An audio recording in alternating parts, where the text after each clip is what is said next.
आप हाथ का ठेला लगा रहे हो, सब्जी का ठेला लगा रहे हो, फल का ठेला लगा रहे हो, धक्के की जिंदगी जी रहे हो, दरवाजे पर बैठे हो, कहीं ना कहीं तुम दास्य भाव की जिंदगी जी रहे हो, तकलीफ में जिंदगी जी रहे हो, बहुत दुख की जिंदगी जी रहे हो, बहुत कष्ट की जिंदगी जी रहे हो। उनसे केवल निवेदन करूंगा 3 महीने 2 जगह पर जल चढ़ाना प्रारंभ कर दीजिए, केवल 3 महीने। एक शंकर भगवान के शिवलिंग पर, दूसरा बेलपत्री के पेड़ के नीचे। 2 जगह पर जल चढ़ाना 3 महीने लगातार चालू कर दो, बाबा तुम्हारा हाथ पकड़कर तुम्हें उन्नति की सीढ़ी पर चढ़ा देगा।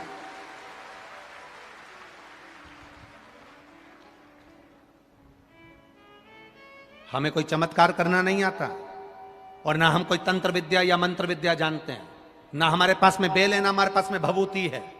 हमारे पास में तो केवल शिव का नाम है। आप श्री शिवाय नमस्तुभ्यम बोलो, ओम नमः शिवाय बोलो, नमः शिवाय बोलो, चाहे महामृत्युंजय मंत्र बोलो, उसका स्मरण करते करते भगवान शंकर के शिवलिंग पर जल, और उसी पात्र में जो जल तुमने शंकर जी को चढ़ाया है उसमें से बचा हुआ थोड़ा सा जल बेलपत्री के पेड़ के नीचे चढ़ाना प्रारंभ कर दो। अलग से बेलपत्री के पेड़ के नीचे चढ़ाने के लिए अलग से लोटा भर के जल जरूरत नहीं पड़ेगी। जो तुमने शिव जी को जल चढ़ाया, जो तुमने देवाधिदेव महादेव को जल चढ़ाया, बस उसी पात्र का जल शंकर जी को चढ़ाओ, उसमें से बचा हुआ थोड़ा सा जल बेलपत्री के वृक्ष के नीचे चढ़ाना प्रारंभ करना। कौन सा बेलपत्री का वृक्ष? जिसकी छाया आपके ऊपर आ रही हो। शिव महापुराण बड़ी सुंदर बात कहता है, ध्यान दीजिएगा। जिस बेलपत्री का पौधा तुम्हारे सिर का, और ये दोनों हाथ ऊपर कर लो, अपन खड़े हुए और खड़े होकर दोनों हाथ ऊपर करें, इतना बड़ा बेलपत्री का पौधा है, उस बेलपत्री के पौधे की पत्ती को कभी तोड़कर शंकर जी को नहीं चढ़ाना चाहिए। ध्यान रखना, कितना बड़ा पौधा। आप खड़े हो जाओ और खड़े होने के बाद आपका हाथ ऊंचा कर लेना। इतना बड़ा पौधा है, उस पौधे की पत्ती बेलपत्री को तोड़कर शंकर भगवान को कभी नहीं चढ़ाना। शंकर भगवान को उस बेलपत्री को, उस वृक्ष की पत्ती को तोड़ना चाहिए जो वृक्ष तुम्हारे हाथ से थोड़ा सा ऊंचा हो, जिसके लिए तुम्हें हाथ और ऊंचा करना पड़ रहा हो।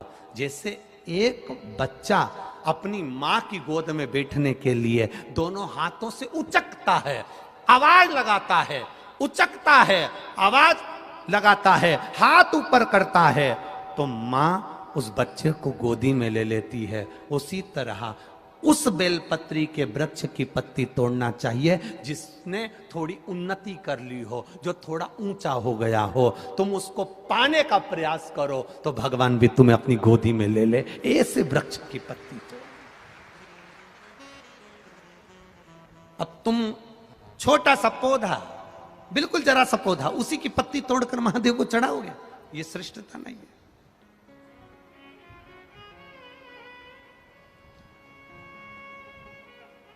छोटा सा पौधा है, उसकी पत्ती को तोड़कर आप चढ़ा रहे हो महादेव को, उसमें श्रेष्ठता नहीं है। वो छोटा है। जो बड़ा, जिसकी छांव तुम्हारे सिर पर आ जाए, आशीर्वाद जिसका तुम्हारे सिर पर आ जाए, उसके नीचे जाओगे, उसके नीचे आराधना करोगे तो थोड़ा सुख का भान होगा। जो छोटा पौधा है उसको बड़ा करने का प्रयास करो, और जो बड़ा है उसके नीचे जो शिव जी को एक लोटा जल चढ़ाया, बाद में वो जल ले जाकर आपने बेलपत्री के पेड़ के नीचे समर्पित करा, शंकर भगवान को दिया, और फिर बेलपत्र को समर्पित करा। उसका सुख, उसका आनंद, उसकी भक्ति, उसका स्नेह, उसका स्मरण सुख प्रदान करेगा, आनंदता देगा, वो आनंदता प्रदान कर देगा। हम कई गलतियां करते हैं, हमको स्मरण नहीं हो पाता। आप में से कई माताएं ऐसी होगी, छोटे छोटे पौधे की पत्ती तोड़कर शिव जी को चढ़ा दी हो, और बाद में कह रही होगी हमने पशुपति व्रत करा, भगवान ने हमारी क्यों नहीं सुनी। कारण होता है, कुछ तो कारण होगा ना। पेट दुख रहा है तो ऐसे ही दुख रहा है, चाउमीन खाई होगी ना, गोलगप्पा खाया होगा, पानी पूरी खाई होगी, शादी में जाके ज्यादा दही बड़ा खा गई होगी, पूरन पोली ज्यादा खा गई होगी। पूरन पोली बोलते हैं कि पूरन पूड़ी? हाँ, जो भी बोले तुम समझ जाना, बस हो होता ना बहुत खा गई होगी।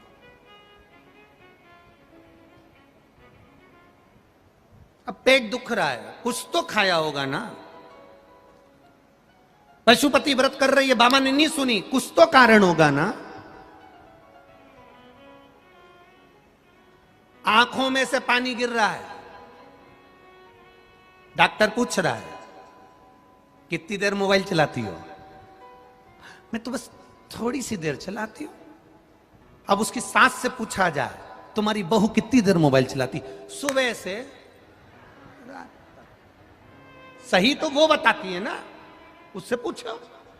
पलंग पर पड़े हो, मोबाइल चला रहे हो, आंख मिच मिच कर रही है, लाइट कमरे की बंद है, अकेले पड़े, व्हाट्सएप चला रहे, फेसबुक चला रहे, यूट्यूब चला रहे, देख रहे, आंख में से आंसू बह रहे। डॉक्टर पूछ रहा है कितनी देर लैपटॉप पर काम करती हो, कितनी देर मोबाइल चलाती हो? आंख अपने आप कभी नहीं दुखती, जरूर इन आंखों पर ज्यादा प्रेशर पड़ रहा होगा, इसलिए आंखें दुख रही है। ज्यादा खाना अलग बात है, पर खाना खाने के बाद पचा लेना अलग बात है। खाने को तो तुम कुछ भी खा जाओ, जब लोगों के प्राण खा जाते हो तो फिर वो कहते हैं ना, 50 लाख की गाड़ी में, यहां जितने लोग बैठे हैं सबके पास में मोटरसाइकिल है, बोलो है कि नहीं? बोलो बोलो, बाइक है, गाड़ी है, टू व्हीलर, किसी किसी के पास 4 व्हीलर भी होगी।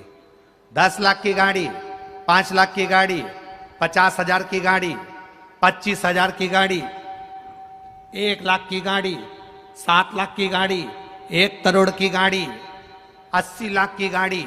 आप में से कितने लोग हैं जो 50,000 की मोटरसाइकिल में पेट्रोल डीजल की जगह गटर का पानी डाल के चलाते हैं? बोलो जम के।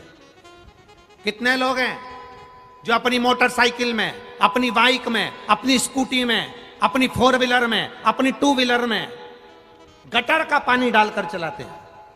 अरे बोलो जम के, है कोई? छत्रपति संभाजी नगर में जो मोटरसाइकिल में, बाइक में, स्कूटी में, बुलेट में, 50 लाख की गाड़ी में, 25 लाख की गाड़ी में, 1 करोड़ की गाड़ी में गटर का पानी डालकर, कचरा डालकर चला रहे हो? कोई 50 लाख की गाड़ी में, 50,000 की गाड़ी में कोई गटर का पानी डालकर नहीं चलाता, तो ये करोड़ों की गाड़ी में फिर वो मदिरा की दुकान से गटर का पानी डाल डाल के क्यों चला रहे हो?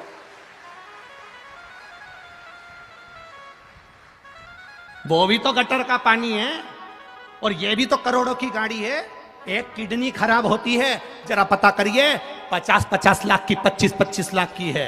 एक किडनी खराब होती है, 10-10, 20-20 लाख लग जाते हैं। एक लीवर खराब होता है, 10-20 लाख लग जाते हैं। कैंसर जैसी बीमारी हो जाती है, पूरा घर बिक जाता है। करोड़ों की गाड़ी को गटर का पानी डाल डाल कर चला रहे हो रे, तो ये गाड़ी कब तक चलेगी रे? जरा विचार करना। इसको कचरा डालकर मत चलाओ, गटर का पानी डालकर मत चलाओ, ये गाड़ी खराब हो जाएगी। किसी काम की नहीं, किस काम की फिर ये गाड़ी?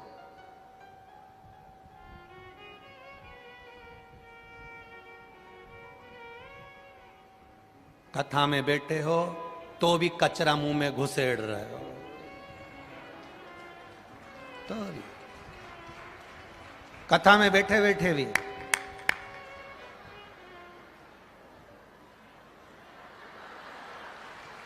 बैठे और यहां भरा पड़ा।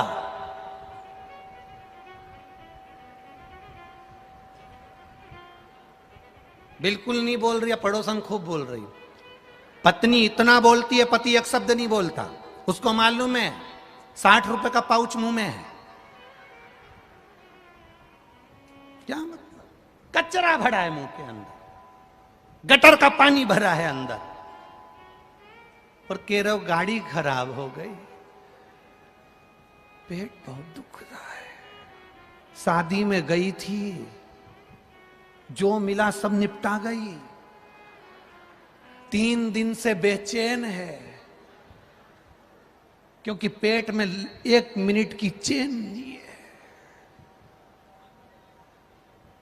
डॉक्टर को दिखाने गई तो पहला प्रश्न सबसे पहला डॉक्टर से कहती है, ये सब तो ठीक है, दवाई 2 टाइम ले लूंगी, ग्लूकोज पी लूंगी, पर खाऊं क्या?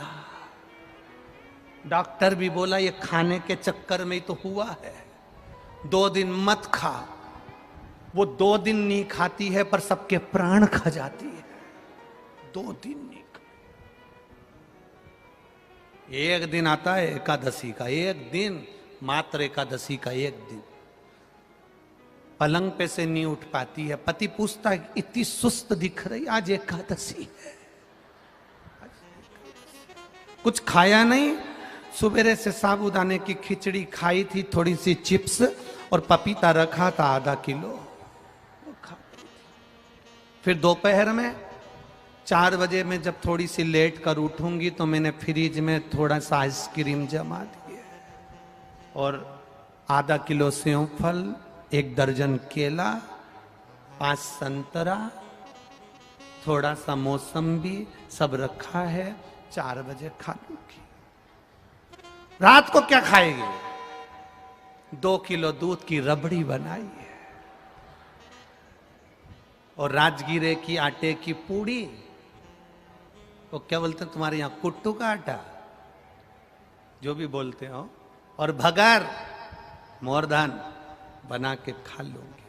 पति भी हाथ जोड़कर बोला ऐसा व्रत मत करा कर, तेरा वजन कम हो जाएगा, क्योंकि उसको मालूम है इतना खाएगी तो वजन कम होगा कि बढ़ेगा।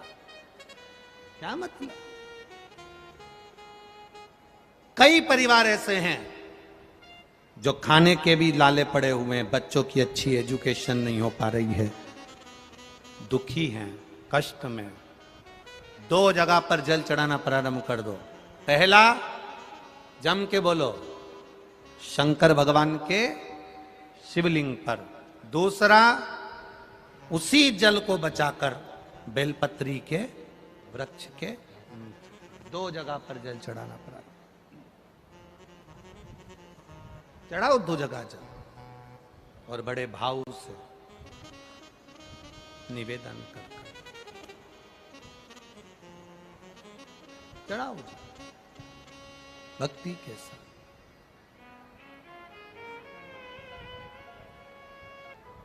दासी मैया जिनकी शादी हो गई, कपड़ा बुन रहे हैं, घर में खाने के लिए कुछ नहीं है, केवल एक झोपड़े के अंदर दासी मैया रह रहे हैं, अपनी पत्नी के साथ, अपने बच्चों के साथ, अपने परिवार के साथ, कुछ नहीं। कपड़ा बुना, पत्नी ने कहा 6 दिन हो गए हैं, 6 दिन से घर में अन्न का दाना नहीं है, 6 दिन से अन्न का दाना घर के अंदर नहीं, भोजन के कारण बच्चे भूखे हैं, मैं भी भूखी हूं, आप भी भूखे हो, आप कपड़ा बनाकर बेचते क्यों नहीं हो? दासी मैया ने कहा मैं कपड़ा बना रहा हूं, अब की बार ऐसा कपड़ा बना रहा हूं कि उस कपड़े की कीमत बहुत मिलेगी, और कपड़े की अगर कीमत मिलेगी तो अपना पेट भराएगा। दासी मैया कपड़ा बनाते बनाते 15 दिन हो गए, 15 दिन तक घर के बच्चों के मुख में निवाला नहीं है, धर्म पत्नी के मुख में एक निवाला नहीं है, एक निवाला नहीं घर के अंदर। ऐसे कई घर हैं।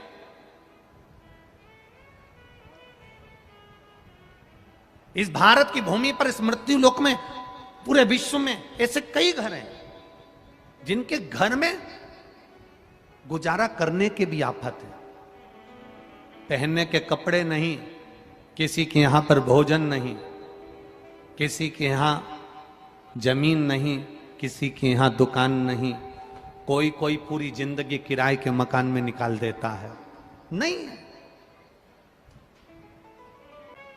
दासी मैया की पत्नी बोलती हैं कि भोजन नहीं है घर में, 15 दिन हो गए, मैं अच्छा कपड़ा बना रहा हूं, अच्छे कपड़े का निर्माण कर रहा हूं, जब ये अच्छा कपड़ा बन जाएगा, बाजार में बिकेगा तो कीमत मिलेगी, तब पैसा आएगा, तब अपन भोजन करेंगे, अन्न पाएंगे। दासी मैया कपड़ा बनाकर बेचने के लिए निकले। परीक्षा परीक्षा होती है, शिव शिव होता है।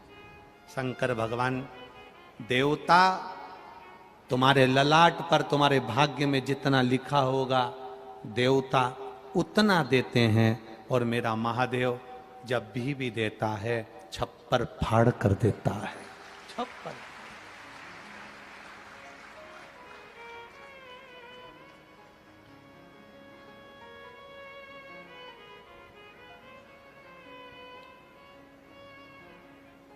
मेरे नाथ दया करना,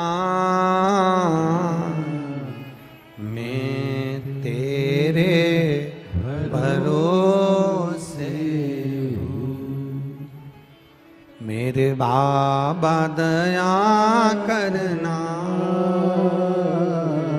मैं तेरे भरोसे हूँ। ना घर के भरोसे हूँ। आप भी बोलिए, देवाधिदेव महादेव के सामने बोलिए, ना घर के भरोसे हूँ, ना परिवार के भरोसे हूँ, ना घर के भरोसे हूँ, ना परिवार के भरोसे हूँ। मेरे बाबा दया करना, मैं तेरे भरोसे हूँ। मैं तेरे भरोसे हूँ। ना इनके भरोसे हूँ, ना उनके भरोसे हूँ, ना इनके भरोसे हूँ, ना उनके भरोसे हूँ। मेरे बाबा दया करना, मैं तेरे भरोसे हूँ। मेरे माँ बाप दया करना, मैं तेरे भरोसे हूँ। कहते हैं ना, ये दुनिया वाले जलते हैं, हम तो बाबा के भरोसे चल कर। भगवान शिव से प्रार्थना करिए दिल से, बाबा देवाधिदेव महादेव से अपने मन की बात भगवान शिव से बैठकर भाव के साथ में भगवान शिव से प्रार्थना करिए। जहाँ जगह मिल जाए वहाँ बैठकर भगवान शिव से प्रार्थना करिए, हृदय से, भाव से। जहाँ जगह मिले वहाँ बैठकर जब हम बोलें हमारे साथ आप भी बोलिएगा। प्रार्थना साथ करेंगे तो बाबा, जब लाखों लोग, लाखों लाखों भक्त एक साथ श्री शिवाय नमस्तुभ्यम बोलेंगे तो ये निश्चित है आपकी झोली बाबा खुशियों से जरूर भरेगा। भाव से, दिल से कहिए, श्री शिवाय नमस्तुभ्यम, श्री शिवाय नमस्तुभ्यम, श्री शिवाय नमस्तुभ्यम, श्री शिवाय नमस्तुभ्यम, श्री शिवाय नमस्तुभ्यम। भो सब दुख काटो मारा, ओ भोला सब दुख काटो मारा। शिव शंकर जपो तेरी माला, भोले बाबा जपो तेरी माला, भोला सब दुख काटो मारा, ओ भोला सब दुख काटो मारा। वेश है मंगल मंगलकारी,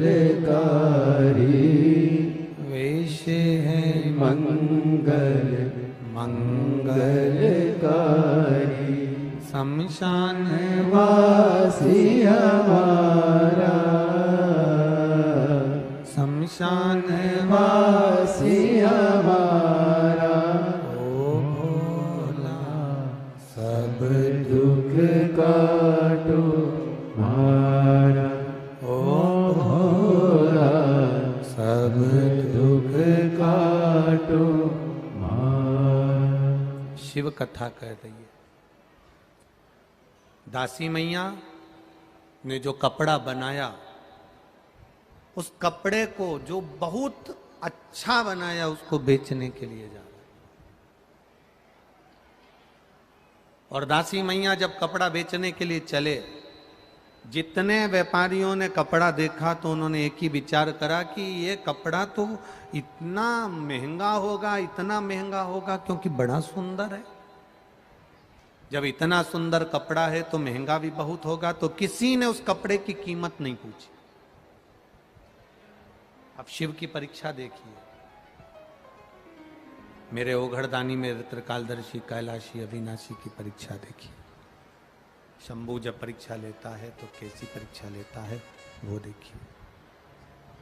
किसी ने कपड़े की कीमत नहीं पूछी, किसी ने कपड़े की कीमत नहीं जानी, क्योंकि सबको लग रहा है कि ये महंगा होगा, बहुत महंगा होगा। दासी मैया उस कपड़े को वापिस कंधे पर डालकर, कपड़े को कंधे पर डालकर दासी मैया उस कपड़े को लेकर वापिस चलती। वापिस आवाज नहीं जा रही उधर। दासी मैया उस कपड़े को लेकर वापिस घर की ओर जाने लगे। जब दासी मैया कपड़े को लेकर जाने, अब इधर का कम कर दिया, उधर का बढ़ाओ, उधर का भी बढ़ाओ, इधर का भी बढ़ाओ। दासी मैया कपड़े को लेकर जब चले,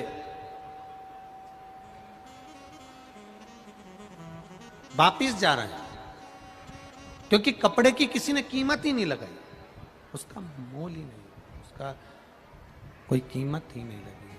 कपड़ा लेकर वापिस चल दिए, कपड़ा लेकर वापिस जाने लगे। रास्ते में एक बुजुर्ग, भगवान कपड़ा लेकर जाने लगे, रास्ते में एक बुजुर्ग, एक बूढ़ा व्यक्ति बैठा हुआ, बुजुर्ग व्यक्ति बैठा, और रास्ते में जब बुजुर्ग व्यक्ति बैठा था, बड़ा ठंड से कांप रहा, बड़ा कांप। अब जब ठंड से वो कांप रहा है,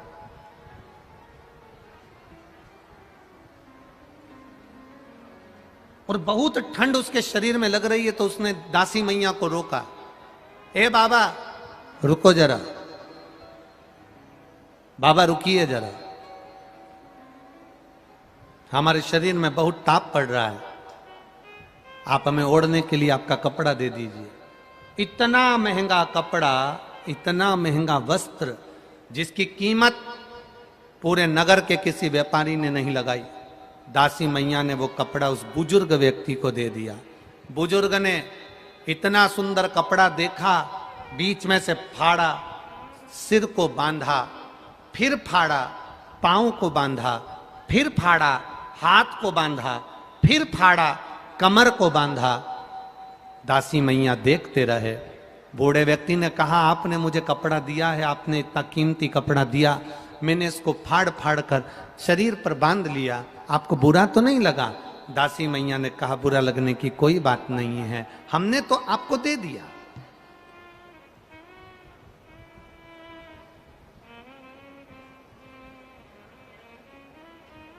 हमने तो आपको दे दिया, अब आप इस कपड़े का क्या करो वो आपके ऊपर है।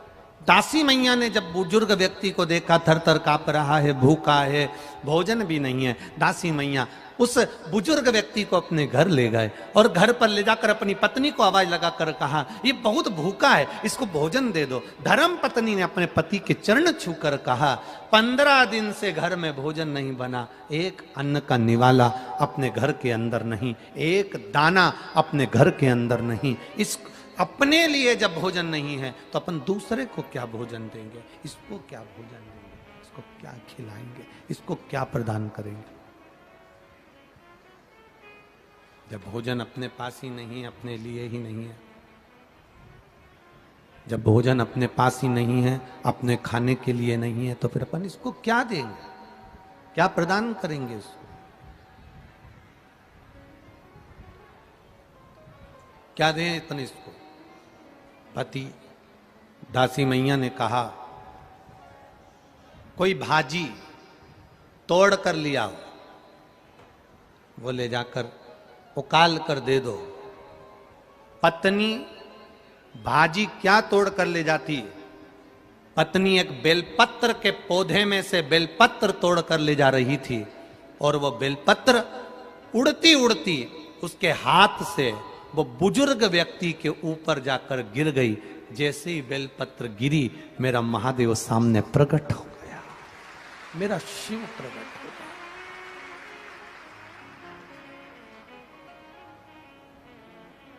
एक बात आप लोगों से कहना चाहेंगे, बड़ा ध्यान लगाकर सुनिएगा, बड़े स्मरण में सुनिएगा। आपको लग रहा है कि मैं बहुत उलझनों में घिरी हुई हूँ, बहुत तकलीफों में घिरी हुई हूँ, बहुत कष्टों में घिरी हुई हूँ, बहुत जगह मुझे तकलीफ है, बहुत कष्ट, बहुत दुख जीवन में चल रहा है। सामने से ऐसा लग रहा है कि कष्ट हमारा पीछा नहीं छोड़ रहा, दुख हमारा पीछा नहीं छोड़ रहा। बहुत चिंता और टेंशन में जब रहा करो तो गले में जो रुद्राक्ष पड़ा रहता है ना, उस रुद्राक्ष को हाथ में दबाकर श्री शिवाय नमस्तुभ्यम, श्री शिवाय नमस्तुभ्यम, श्री शिवाय नमस्तुभ्यम स्मरण कर लिया करो जब तुम्हें लगे उलझन। और हम तो एक प्रैक्टिकल करने की बात कहेंगे। आप अपने व्यापार पर बैठे हो, दुकान पर बैठे हो, दुकान पर बैठे हो, कभी प्रैक्टिकल कर कर देखना कहीं सीओर वाला महाराज झूठ तो नहीं बोल रहा है। प्रैक्टिकल करने में क्या जाता है, करते रहो। प्रैक्टिकल जरूर करना चाहिए। एक महाराज जी प्रवचन दे रहे थे, प्रवचन में कह रहे थे मदिरा नहीं पीना चाहिए, शराब नहीं पीना चाहिए, गटर का पानी है, गंदा पानी है, नाली का पानी है, मत पियो।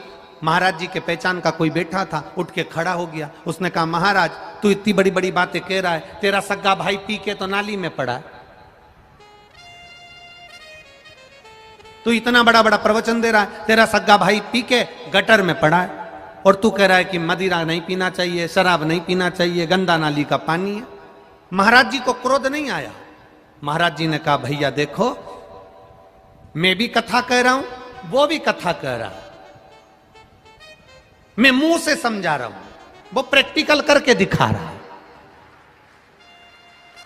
आप मुझसे नहीं समझ सकते तो गटर में पड़े हुए, नाली में पड़े हुए व्यक्ति को देखकर तो समझ सकते हो ना कि मदिरा पीने वाला, नाली का पानी पीने वाला गला पकड़ रहा है बाबू, गटर का पानी पीने वाला गटर में पड़ा हुआ, तुम देखकर तो समझ जाओगे उसको।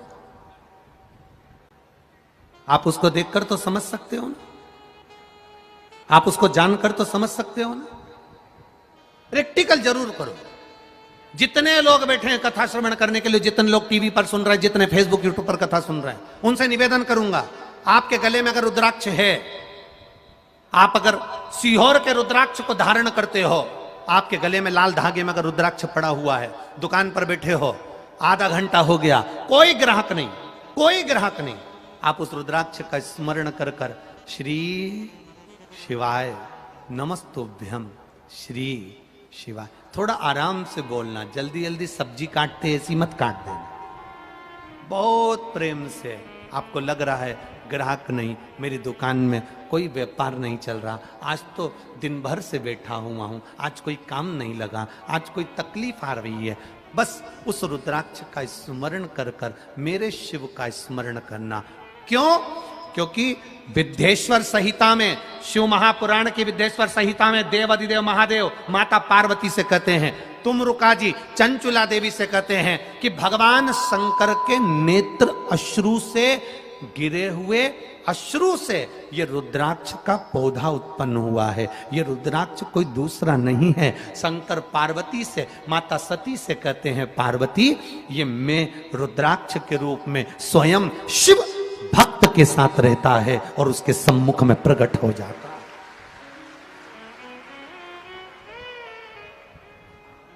बेलपत्री हाथ से उड़ती है धर्मपत्नी के, और धर्मपत्नी के हाथ से बेलपत्र उड़कर बूढ़े व्यक्ति पर जाती है और मेरा महादेव प्रकट हो जाता है। महादेव ने हाथ में चावल का दाना लिया, चावल लेकर एक चावल का दाना मेरा महादेव एक हंडी में, एक पात्र में डाल देता है। वो हंडी दासी मैया के घर की, वो पात्र अक्षय पात्र बन गया, वो पात्र कभी खाली नहीं हुआ। आज तक दासी मैया के यहां उस पात्र में भोजन बनता, आज तक बन रहा।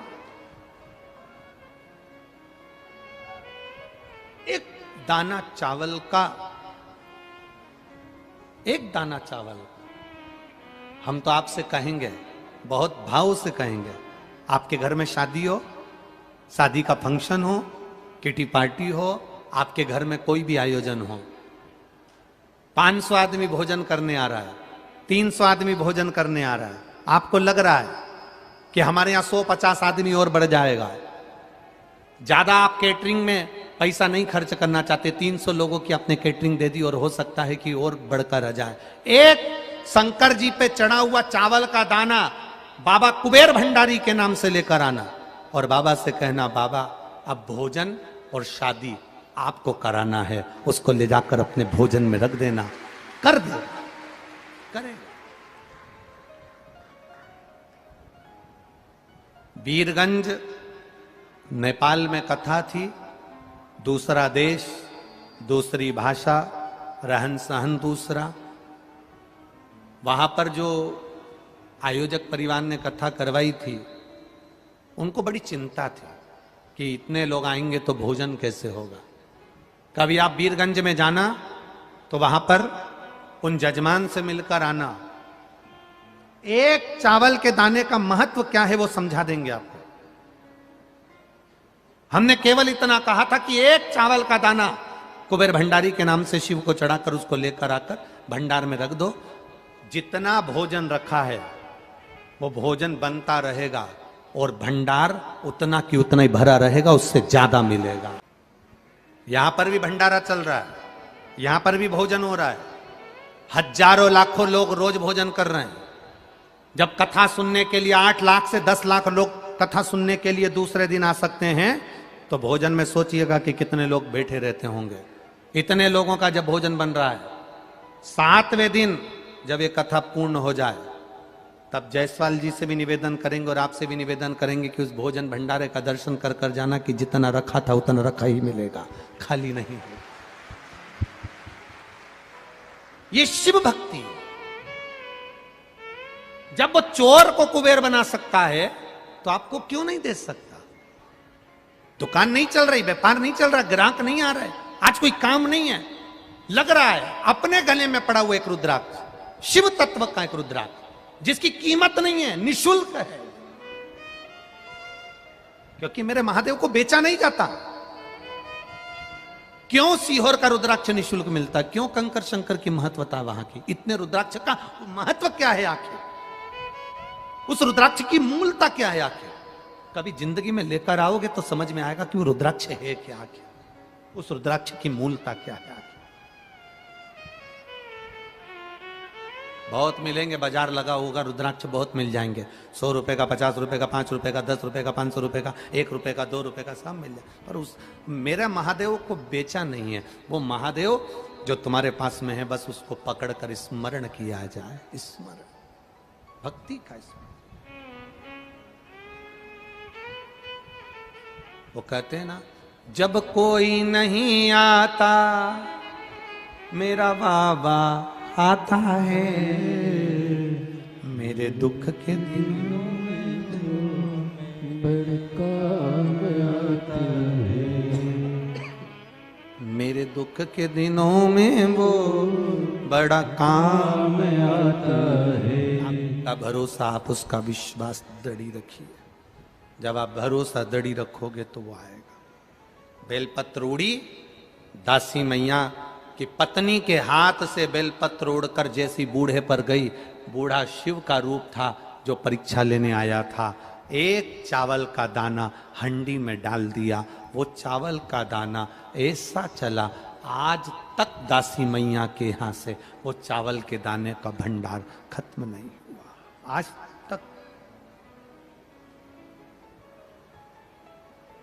तक नहीं खत्म। एक चावल के दाने में वो बल है, एक बेलपत्री में वो बल है, गले में पड़े हुए उस रुद्राक्ष में वो बल है। उसका स्मरण हमारे साथ है।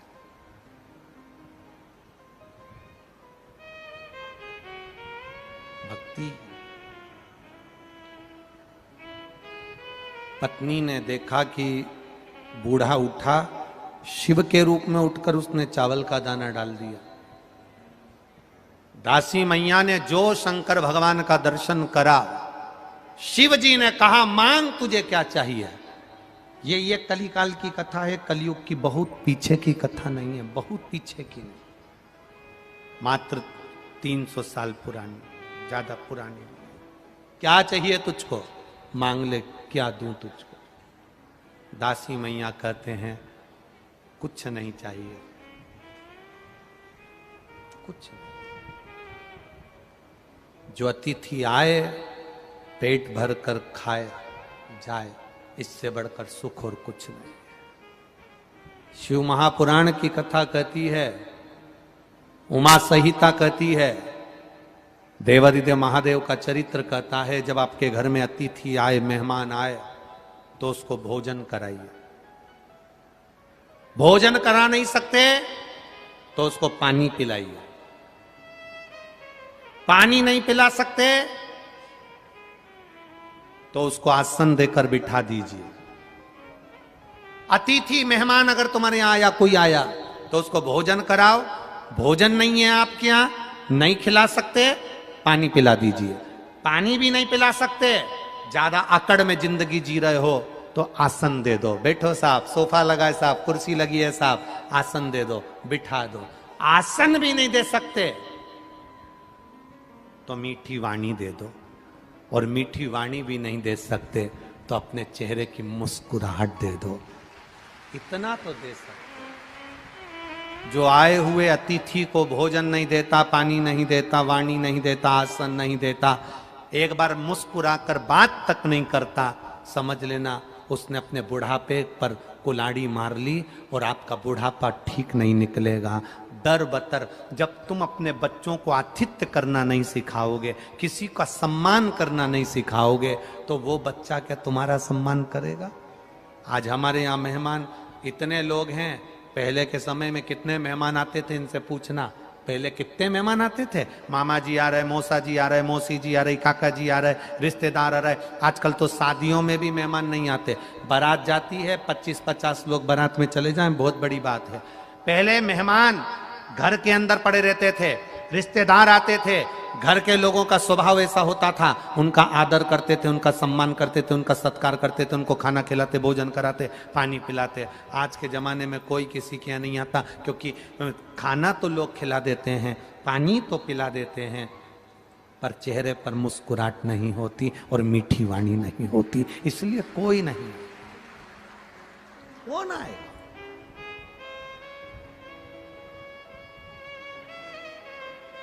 अहम की जिंदगी से दूर हो जाओ, अहंकार की जिंदगी से दूर हो जाओ। ब्रह्मा जी के भीतर थोड़ा सा अहंकार आया, थोड़ा सा।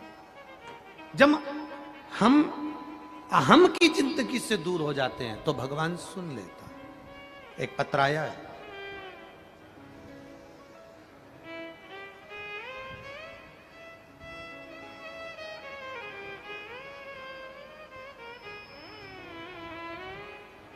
मेरा नाम दीपाली गौरव बाग है,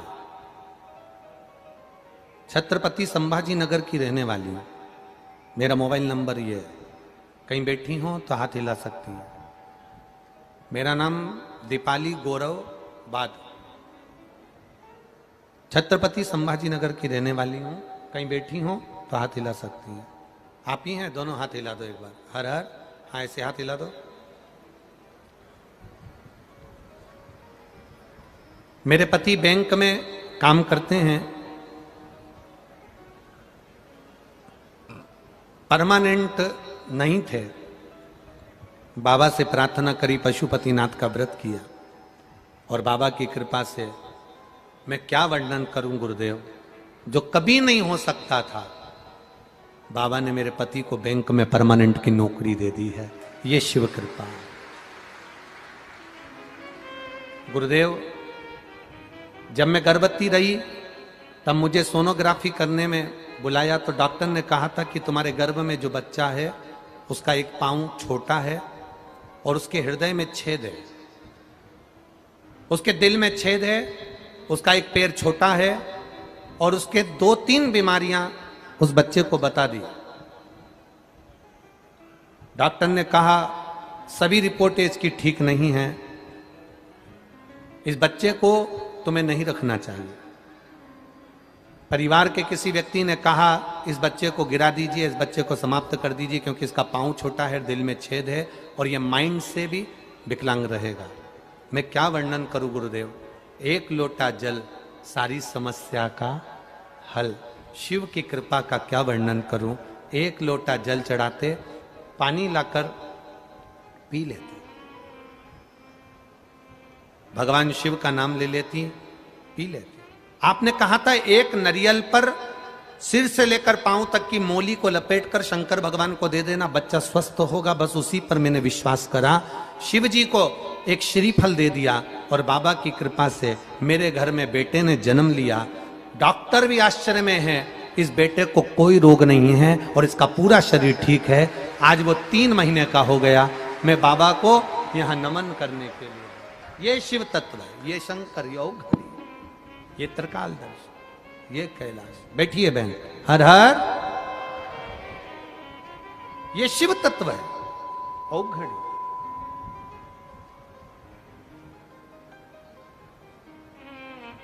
खाली न जाता कोई दर से तुम्हारे, मैं भी खड़ी हूं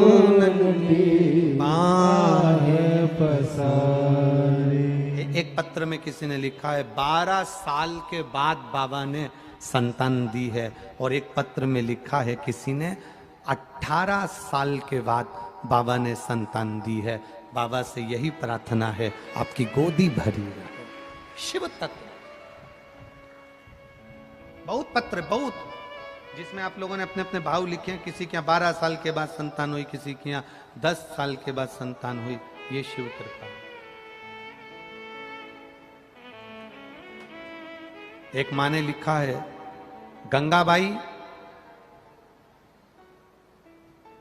रामराव रंगे जालना महाराष्ट्र से हैं, कहीं बैठी हो तो हाथ हिला सकती हैं।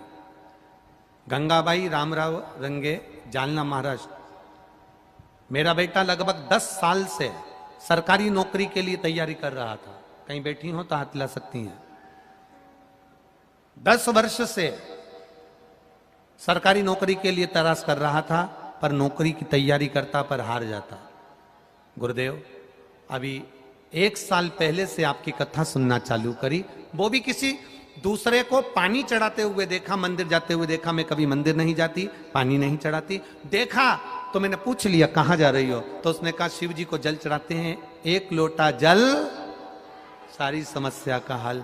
बस मैंने भी जल चढ़ाना प्रारंभ करा। अपने बेटे से कहा तू भी जल चढ़ा। बेटा मानने को तैयार नहीं। पढ़े लिखे बच्चे कहाँ मानते हैं गुरुदेव। पर बेटे ने भी जल चढ़ाना प्रारंभ करा, मैंने भी जल चढ़ाना प्रारंभ करा, पशुपतिनाथ का व्रत करना प्रारंभ करा। और बाबा की कृपा से बेटा जब सरकारी नौकरी के लिए अप्लाई करने गया तो शहद लगाकर बेलपत्र शिव जी को चढ़ाकर गया। आज महाराष्ट्र पुलिस के खाने में मेरा बेटा नौकरी कर रहा है। मैं बाबा को प्रणाम करने के लिए आया। ये शिव तत्व है, यो घड़ी है। खाली ना जाता कोई दर से तुम्हारे, और मैं भी खड़ी हूँ है पसारी, अपने हृदय से लगा लो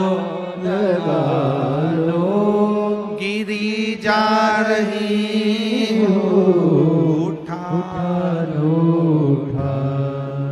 ये कहीं शिव की कृपा है। आप इतने आए हुए भक्तों को भोजन करा रहे हो, आप इतने आए हुए भक्तों को पानी पिला रहे हो। कोई आकर भोजन करा रहा, कोई खिचड़ी खिला रहा, कोई पानी पिला रहा, कोई शरबत पिला रहा, कोई ठंडाई पिला रहा, कोई रसना पिला रहा, कोई अपने अपने घर से भोजन बनाकर 4-4 रोटी सेक कर लाकर टिफिन में भरकर अपने पास वाली को खिला रहा। तुम्हारा करा गया शंकर के प्रति दान, तुम्हारा किया गया शिव के प्रति भजन, तुम्हारा करा गया शंकर के प्रति स्मरण, और इतने शिव भक्तों की सेवा जो संभाजी नगर में हो रही है खाली नहीं जाएगी। 3 महीने में बाबा झोली भर ही देगा, ये निश्चित है। करो सेवा। 7 दिन के लिए आए हैं ये शिव भक्त। 8वें दिन, 7वें दिन जब कथा पूरी हो जाएगी 12 बजे के बाद एक शिव भक्त तुम्हें नजर नहीं आएगा। खाली बन जाए, अपने पास कुछ नहीं हो तो 10 टॉफी खरीद कर ही बाजू वाली को खिला देना। वो भी नहीं हो, घर से 2 बोतल पानी की भर कर लाना, पड़ोसन को पिला देना। शंकर के भक्तों की सेवा करने का दूसरा मौका नहीं मिल पाएगा, कभी नहीं, कभी। एक चावल का दाना, केवल एक कपड़ा दिया था, उसके टुकड़े कर लिए तो वो कपड़े का फल इतना दे दिया कि जिंदगी भर भंडारा करते रहे दासी मैया और कमी ना आए जिंदगी भर। कोई अतिथि आए, मेहमान आए, उसको भोजन कराओ। भोजन ना हो तो क्या करना है, बोलते जाओ जम के, पानी पिलाओ। पानी ना हो तो बैठने के लिए आसन दे दो। आसन ना हो तो मीठी वाणी दे दो। मीठी वाणी भी ना हो तो महाराज अपने चेहरे की मुस्कुराहट के साथ 2 शब्द बोल लो, बहुत है, बहुत। इतना भी अगर आपने दे दिया, इतना भी समर्पण कर लिया तो बहुत है। शंकर भगवान माता पार्वती जी से एक शब्द कहते हैं, माँ जगत जननी जगदम्बा से एक शब्द कहते हैं। शिव जी माँ पार्वती जी को एक बात हमेशा कहते आए हैं, सुनो पार्वती, विषम परिस्थिति में भी, पार्वती विषम परिस्थिति में भी जो मुस्कुराना सीख जाता है,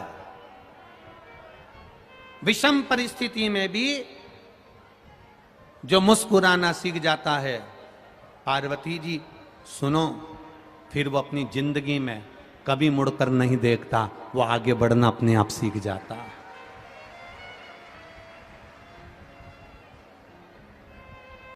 शिवजी पार्वती जी से कहते हैं, पार्वती बहुत कठिनता में मिलने वाला ये मानव देह है पार्वती, बहुत कठिनता में मिलने वाला है ये मनुष्य का शरीर। और इस मनुष्य के शरीर को प्राप्त करने के बाद भी अगर कोई भगवान की भक्ति से वंचित हो गया तो उसका जीवन बेकार,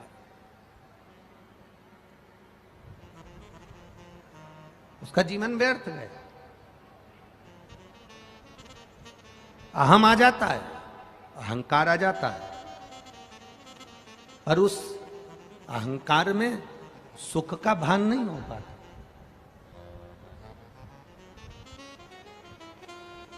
कोई जरूरी नहीं कि आप जहर पिएंगे तो नीलकंठधारी बनेंगे। कोई जरूरी नहीं कि आप धतूरा खाएंगे तो शिव कहलाएंगे।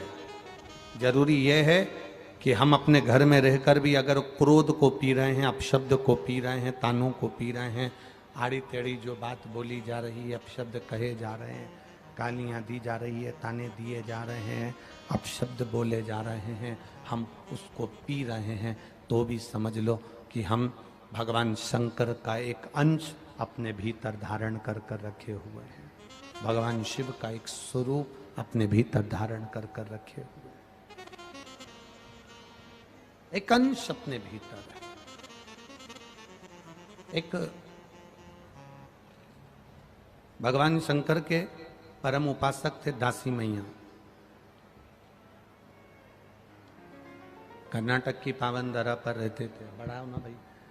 कर्नाटक की पावन धरा पर रहते थे दासी मैया। क्या नाम था उनका? जम के बोलो जरा। दासी मैया। शिव जी के परम भक्त, शंकर भगवान के परम उपासक।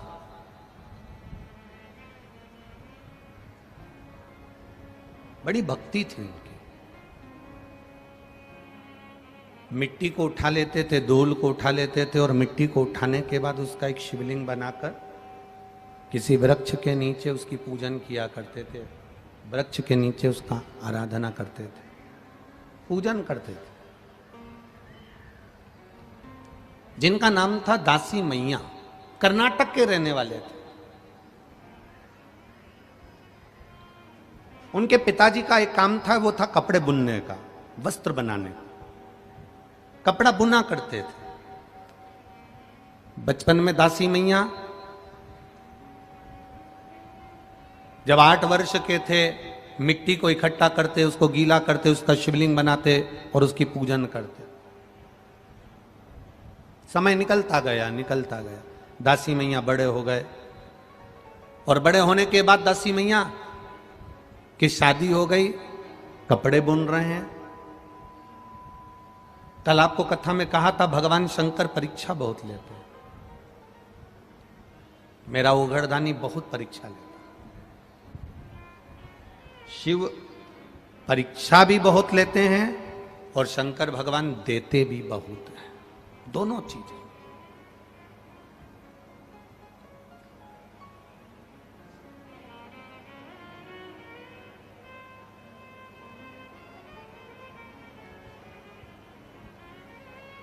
जब देगा मेरा भोलेनाथ, छप्पर फाड़ कर देगा। एक पत्र आया है, देखिए।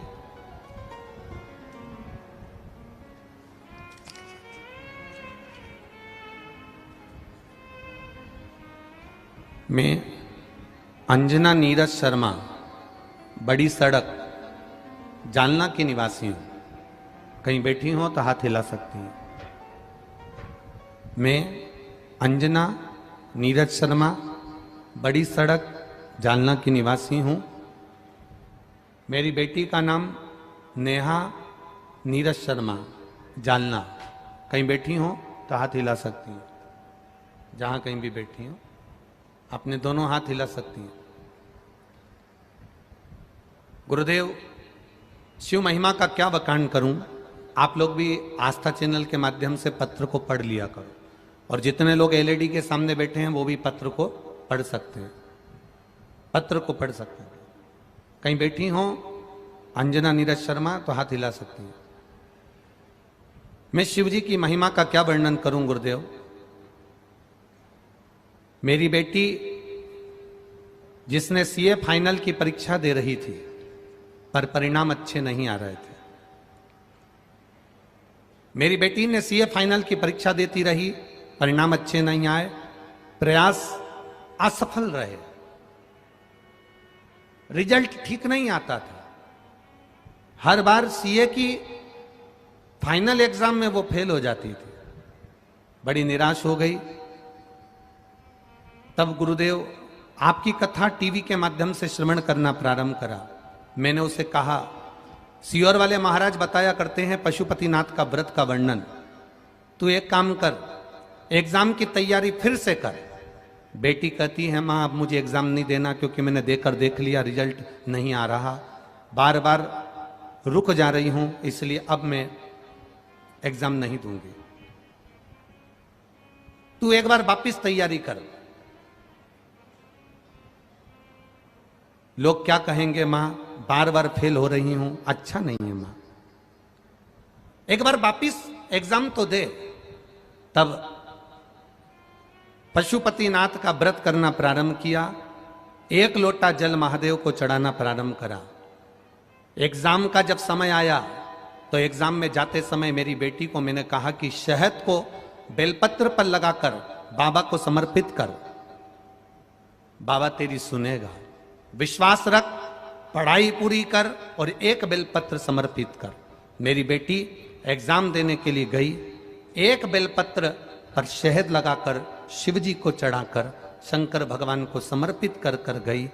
10 जनवरी 2023 को मेरी बेटी ने सीए का फाइनल एग्जाम पास कर लिया। मैं बाबा को प्रणाम करने के लिए आई हूं। ये शिव तत्व, यो घड़ी शंभु है। तेरी कृपा बिना ना हिले एक भी अणु, लेते हैं श्वास तेरी कृपा से तनु तनु। एक पत्र बड़ा सुंदर है।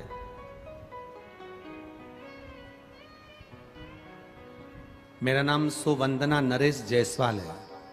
ग्राम कुरली, तहसील घाटजी, जिला यवतमाल, महाराष्ट्र से हूं। कहीं बैठी हो तो हाथ हिला सकती है, जहां कहीं भी बैठी हो हाथ हिला सकती है।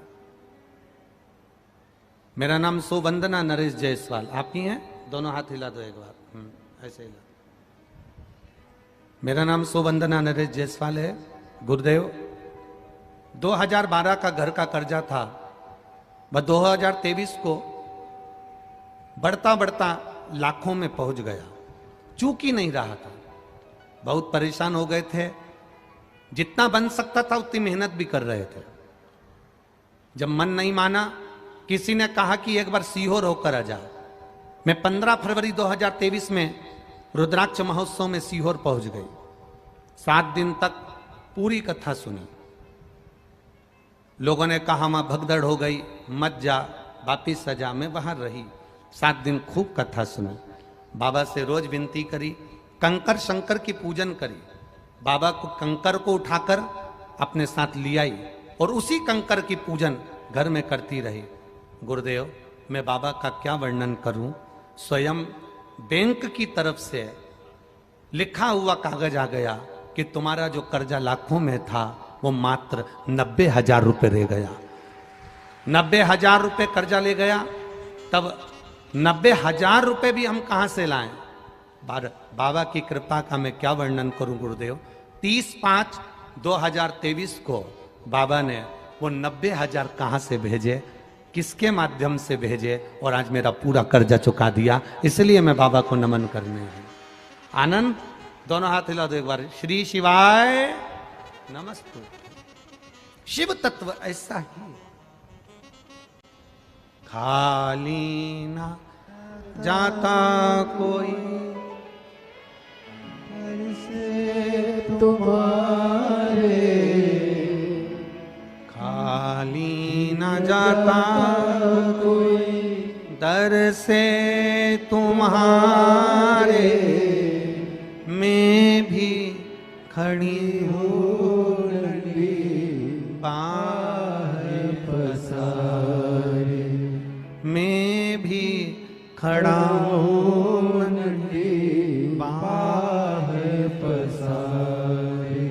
अपने हृदय से लगा लो, लगा लो, गिरा जा रहा हूँ, उठा लो, उठा लो। प्रभु अपने दर से अब तो न टालो, गिरी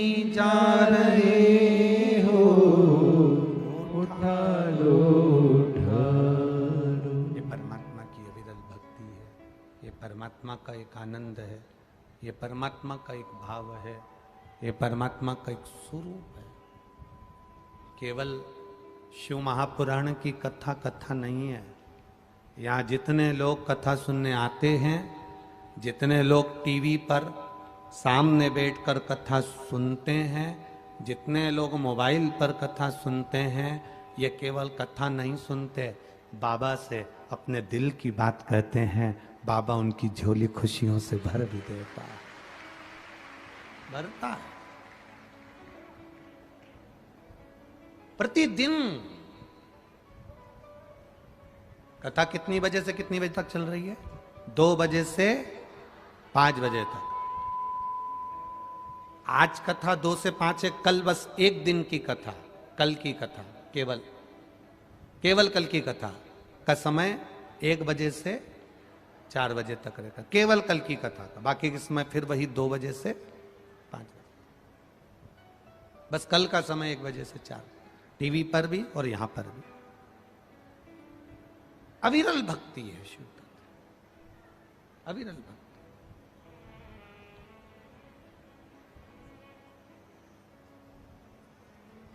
और उस भक्ति का बल प्रबल। केवल पंडाल में बैठकर कथा नहीं सुन रहे हो, इस व्यासपीठ के सम्मुख में बैठकर कथा नहीं सुन रहे हो, उससे अपने दिल की बात कह रहे हो, अपने मन से आप बाबा से गुणगान कर रहे हो, अपने आप बाबा से कुछ ना कुछ विनय कर, आप बाबा से निवेदन कर रहे हो। गला पकड़ रहा है बाबू, उसको देखो, अपने आप बाबा से विनय कर रहे हो, निवेदन कर रहे हो, भगवान से विनती कर रहे हो, कह रहे हो हृदय से। आप दिल से उससे कहो, वो दिल से सुनता है।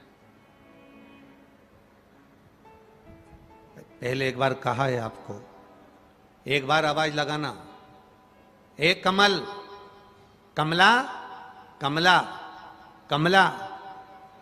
एक बार, 2 बार, 3 बार आवाज लगाओगे, जितनी कमला बैठी होगी वो पलट कर तुमको देखेगी जरूर। बोलो देखेगी ना? उसको लगेगा मुझे बुला रहा। आप रोज रोज श्री शिवाय नमस्तुभ्यम कहोगे, आप रोज रोज उसको पुकारोगे, रोज रोज उससे विनती करोगे, रोज रोज उससे निवेदन करोगे, आप रोज रोज उससे प्रार्थना करोगे, पुकारोगे उसको दिल से।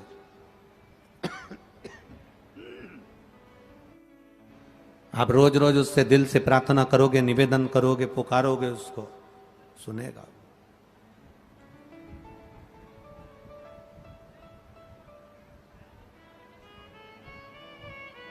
स्नेहवश सारे देवी देवताओं को बहुत सारी सामग्री लगती होगी, देते होगे, पर मेरे महादेव को तुमसे कुछ नहीं चाहिए। मेरे महादेव को तो केवल आप 1 लोटा जल चढ़ा दो तो ठीक है, मंदिर के अंदर चले जाओ तो ठीक है, ना जा पाओ शिखर का दर्शन कर लो तो ठीक है, इतना भी नहीं बने तो मंदिर के सामने से बस केवल मुस्कुरा कर निकल जाओ तो ही बाबा कल्याण कर देता है। ये शिव का दिया, ये उघड़ी, ये शंकर, ये त्रिकालदर्शी, ये कैलाशी, ये अविनाशी का मूल तत्व है। ये भगवान शिव की अविरल भक्ति है। आप कहो उससे, निवेदन करो उससे।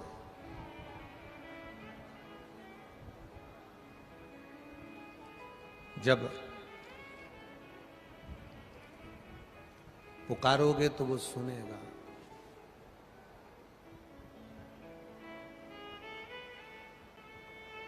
शिव महापुराण की कथा कह रही है, बड़ा सुंदर संवाद कर रहा है। ब्रह्मा जी के हृदय में थोड़ा सा अहंकार आ गया, और अहंकार जब ब्रह्मा जी के मन में आया तो उन्होंने भगवान विष्णु से कह दिया कि मुझे मेरे पिता का नाम मालूम है। क्या आपको आपके पिता का नाम मालूम है? आप अपने पिता को जानते हो? आपको आपके पिता का नाम मालूम है? जो सनातन धर्म पर उंगली उठाने वाले होते हैं, जो सनातन धर्म के विरोधी होते हैं, जो सनातन हिंदू धर्म पर आक्षेप लगाने वाले होते हैं, सनातन हिंदू धर्म पर उंगली उठाने वाले होते हैं, वो नए नए प्रश्न लेकर तुम्हारे सामने खड़े हो जाएंगे। क्या तुमने कभी भगवान को देखा है?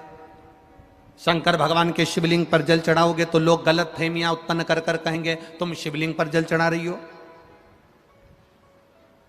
जब आप भगवान शंकर के मंदिर जाने लगोगे तो लोग कह देंगे शिवलिंग पर जल नहीं चढ़ाना, शंकर भगवान पे चढ़ा हुआ जल मत पीना, कोई कहेगा बेलपत्री मत खाना, कोई कहेगा ऐसा मत करना, कोई कहेगा वैसा मत करना।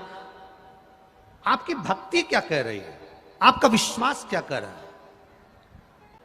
ब्रह्मा जी को अहंकार आ गया था, और ब्रह्मा जी को जब अहंकार आया तो ब्रह्मा जी ने हम अभिमान में आकर कह दिया भगवान विष्णु से तुम्हारे पिता कौन? भगवान विष्णु ने कहा मेरे पिता भगवान देवाधिदेव महादेव हैं। महादेव का नाम सुना तो ब्रह्मा जी को हंसी आ गई। ब्रह्मा जी को हंसी। शिव का नाम सुनते ही हंसी। ऐसे कई लोग हैं जिनको शंकर के नाम पर हंसी आती है। बहुत हंसते हैं लोग। पहले शुरुआत जब कथा की थी, शुरू में जब कथा करे, शिव महापुराण चालू करी, लोग कहते थे पूरी दुनिया में भागवत होती है, पूरी दुनिया में रामायण होती है, ये आया सियोर वाला जो शिव पुराण करना चालू करा, कौन सुनेगा?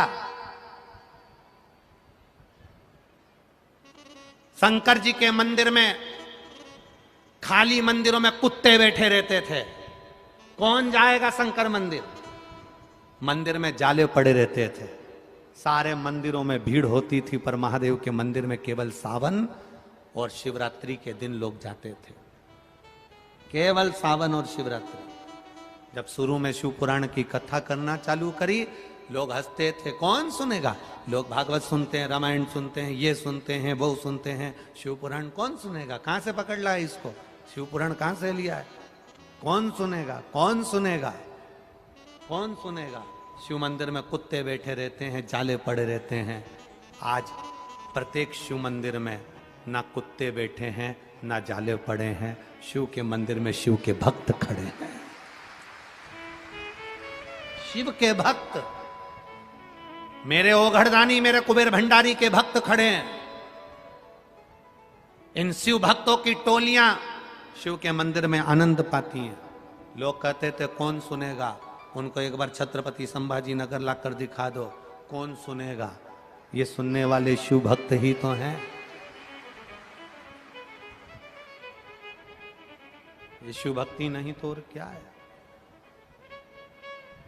वो एक झांसी के हमारे चतुर्वेदी जी हैं, झांसी के चतुर्वेदी जी, उनकी धर्मपत्नी बहुत अच्छे भजन गाती, तो उसने एक भजन बनाया था जिसको अब लोगों ने भले अपनी अपनी भाषा में गा दिया, पर उसने भजन लिखा था, बड़ा सुंदर लिखा था। वो भजन की एक लाइन का स्मरण करते कि कल युग में शिव युग आया है, महादेव ये तेरा रचाया। कोई खड़ा नहीं होगा, बैठे रहो, बैठे बैठे ही स्मरण करो। कल युग में शिव युग आया है, महादेव ये तेरा रचाया है, महादेव ये तेरा रचाया है, महादेव ये तेरा रचाया है, गुरुदेव ये तेरा रचाया है, गुरुदेव ये तेरा रचाया है, कल युग में शिव युग आया है, मेरे भोले ये तेरा रचाया। कोरोना आया, लोग घबराए, कोरोना में लोग अपने घर के अंदर बैठे रहे, बहुत भय में थे, कष्ट में थे, रोग से ग्रसित थे। पर मुझे लगता है कोरोना महादेव ने शिव महापुराण का प्रभाव दिखाने के लिए जिसने सुना कोरोना की बीमारी उसके घर तक पहुंची, पर उसके घर में आंच नहीं आने दी। मेरे महादेव बचा कर रखे।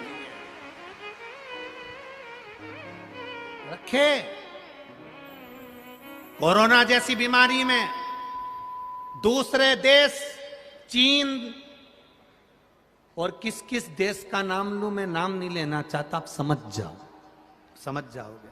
चीन जैसे ऐसे ना जाने कितने देश और हमारे पड़ोस के भी ना जाने कितने देश जो उचक रहे थे धन और वैभव में, जहां से लोगों ने देखा कोरोना कोरोना कोरोना चारों तरफ फैला था, मेरे भारत में भी आया।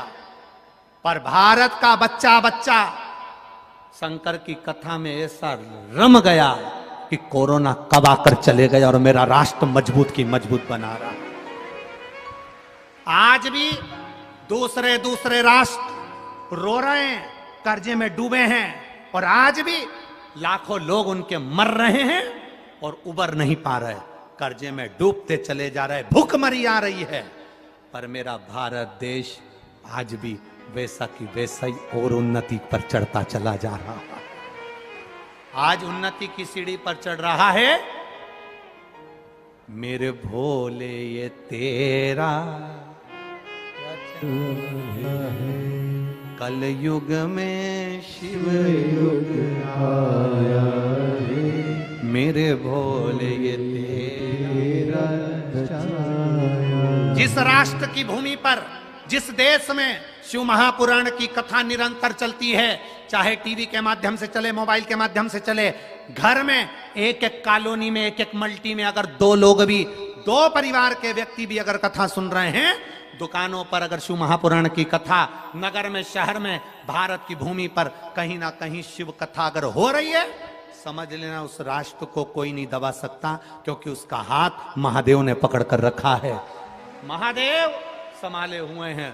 हमारे भारत की भूमि के चार शंकराचार्य, चार पीठ पर जगत गुरु शंकराचार्य जी ने पहले ही शंकर भगवान को चार जगह पर विराजमान कर दिया। एक जगह केदारनाथ, दूसरी जगह रामेश्वर, तीसरी जगह भूतेश्वर, ऐसे चार स्थान पर, एक सोमेश्वर सोमनाथ, चार स्थान पर इस राष्ट्र के कोने कोने पर चार जगह पर महादेव को क्यों बिठाया? जगत गुरु शंकराचार्य जी ने क्यों चार पीठ का निर्माण करा? क्यों चार जगह पर महादेव को बिठाया? कि सारी दुनिया भले उलट पलट हो जाए, पर मेरा भारत महादेव बचा कर रख लेंगे, भले वो विष पिए, चाहे कैसे भी रखे। इस भारत को वो संजोता है। नेपाल में, नेपाल देश में कथा कर आए तो हमने एक बात वहां पर भी कही कि नेपाल देश में कथा चालू हुई है शिव महापुराण की। अगर नेपाल देश के एक एक क्षेत्र में 10, 12, 15 कथा हो गई तो कभी पलट कर नहीं देखना पड़ेगा कि हमारा राष्ट्र का उत्थान अपने आप होता चले जाएगा, अपने आप आगे बढ़ता चले जाएगा। भारत देश का बच्चा बच्चा शिव मंदिर जा रहा है, जल चढ़ा रहा है, उसका फल आज हमको प्राप्त हो रहा है, हमको प्राप्त। गर्मी में कितनी गर्मी पड़ती थी रे जीजियों, जरा बोलो जम के, कितनी गर्मी पड़ती थी। अब गर्मी आकर चली जाती है, मालूम नहीं पड़ पाता। जून का महीना चल रहा है तो भी भोलेनाथ जी तुम्हारे ऊपर छाया कर कर बैठा है, इतनी कड़कड़ाती हुई गर्मी में भी। जब तक कथा सुनते हो तब तक धूप आती है जाती है, आती है जाती है।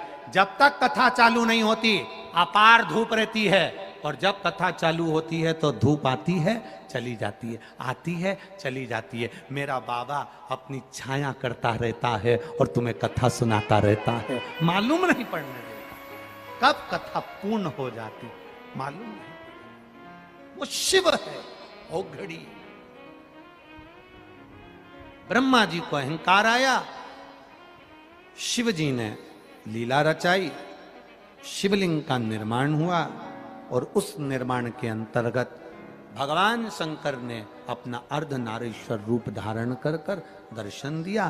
ब्रह्मा विष्णु महेश तीनों स्वरूप में आकर विराजमान होकर दर्शन देते हैं। जोरदार ताली बजाइए भगवान ब्रह्मा विष्णु महेश। थोड़ा उधर ही रखना, थोड़ा उधर वहीं पर।